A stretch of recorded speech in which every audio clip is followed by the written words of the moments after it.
After 2 long years of waiting, Football Manager 2026 has finally kicked off its long-awaited debut with the brand new engine. One of the first things that I wondered is how the game would work with the Steam Deck thanks to the completely revamped UI, and even though it's only in beta and that the team is actively working on these fixes, I do want to say that the shot on target has just slightly gone off. The game does struggle with the Steam Deck's controls, and I've noticed for the tactics and general management of the new in and out position boards that it's best if you just use the touchscreen more than the buttons. This is necessarily not a bad thing, but I can understand that the slight inconvenience of having to tap around on a smaller resolution might annoy people slightly, particularly when the new UI has a lot on display compared to the previous entries in the Football Manager franchise. However, outside of the UI and the menus, the game franchise that has always been proven that it can run on a potato is able to run reasonably well on Steam Deck as expected. Now there is the rare moment of lag, but I generally think that is more down to the fact that the team has most likely not prioritised on the Steam Deck side of things as much,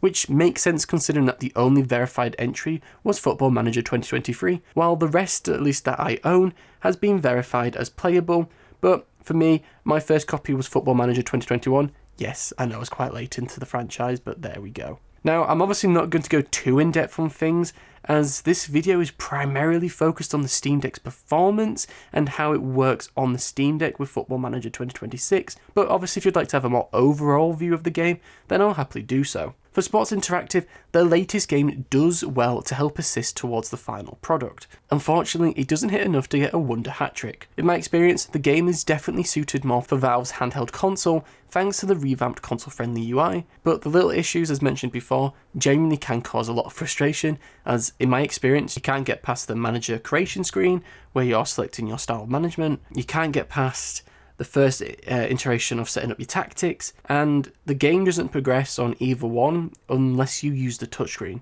which obviously is not ideal. I'm obviously not going to be too critical as the game is literally in beta right now at the time of this video, but considering the circumstances surrounding the history and the additional time that this game had after the unfortunate cancellation of Football Manager 2025, I would have felt that the experience would have just been that more friendlier, but I'm sure that the team is aware of this, as I've seen that the initial feedback has been quite negative. Overall, if they fix these issues, then I can definitely see Football Manager 2026 being a genuine treat for Steam Deck users once they iron out the issues, without too much dependency on the touchscreen to be able to progress with the simple stuff like changing your team, adjusting tactics, and more. I would recommend it to anyone who is a fan of football and loves the management side of things, but only if they're okay that they're going to have to tap their screen a lot. And that is my Steam Deck review of Football Manager 2026. If you enjoyed the review and want to give me some notes, then please make sure to comment below and make sure to support the channel if you'd wish. Thank you for watching, see you around.